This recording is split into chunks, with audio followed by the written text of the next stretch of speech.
Hey, Kanai here once again. Just want to share a few words of encouragement.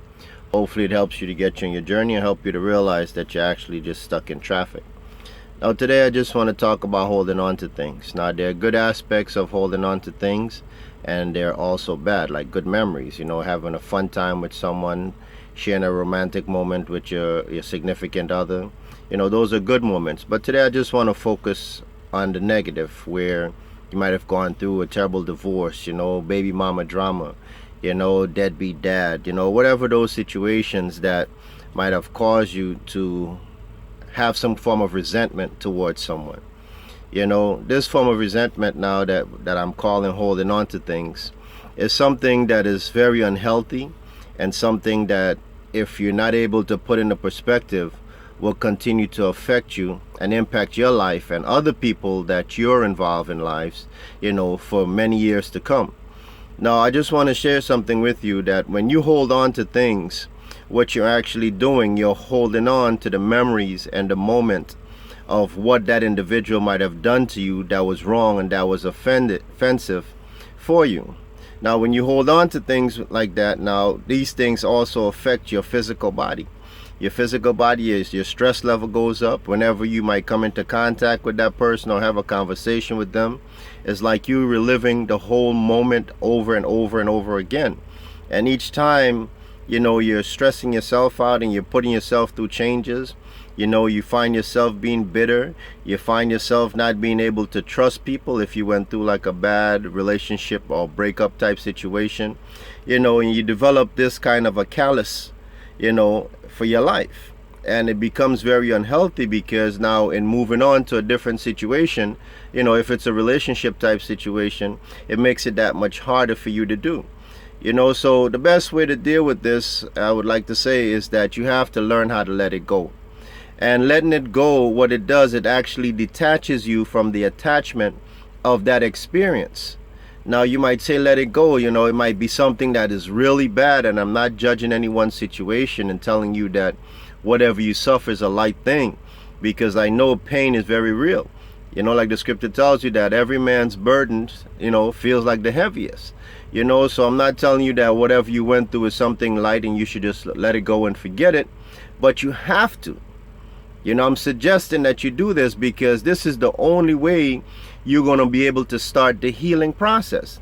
The healing process could never be fixed by you constantly reliving that moment over and over and over and over again, because all you're basically doing is just repeating the same kind of experience and giving yourself the same kind of anxiety. And depending on how strong you are, you can, even get to a point to where it becomes physical. You can develop anxiety issues. You can go into depression. It can only spiral downwards. So letting go is one of the best solutions that I can tell you in order to start the healing process. So now, how do you let go? Okay, you let go now by, believe it or not, wishing that person well. I know you saying, man, now you bugging, man. I hope that person just dropped dead or whatever the situation may be.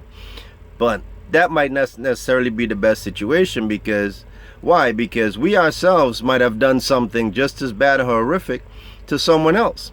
And what if someone else was granted that wish that you dropped dead? Then I guess we wouldn't be having this conversation, because I know I myself have caused many offensive, some deliberately and some, undeliberately. So I'm saying to you that wishing that person well starts the healing process. You wake up every morning, and within your prayers or within your good vibes and energy, and if that person comes to mind, you wish them well. You see, because the God that we serve is a God that's very forgiving. And we also must be that way, because we ourselves might have caused things. So in praying for this person and wishing them well, what it does, it releases you from the bond and the connection. And you'll find that when you think about that moment, or you come into contact with that person, you'll find that that person does not affect you that much. You don't start to get angry, your heart don't start racing, your palms don't get sweaty. But actually, you can sit and have a civil conversation with that person and move on. And in so doing, you never know, because down the road, you and that person maybe at some interval can become some kind of a good friend. You might turn out to be best buds. Why? Because we all grow. And a lot of people do things to hurt people based on experiences that they have, and they might have their own justification, just like you have yours, just like I have mine.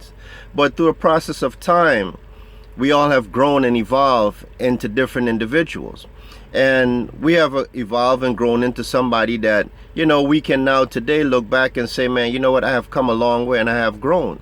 So likewise, you have to give that other person the opportunity to do the same.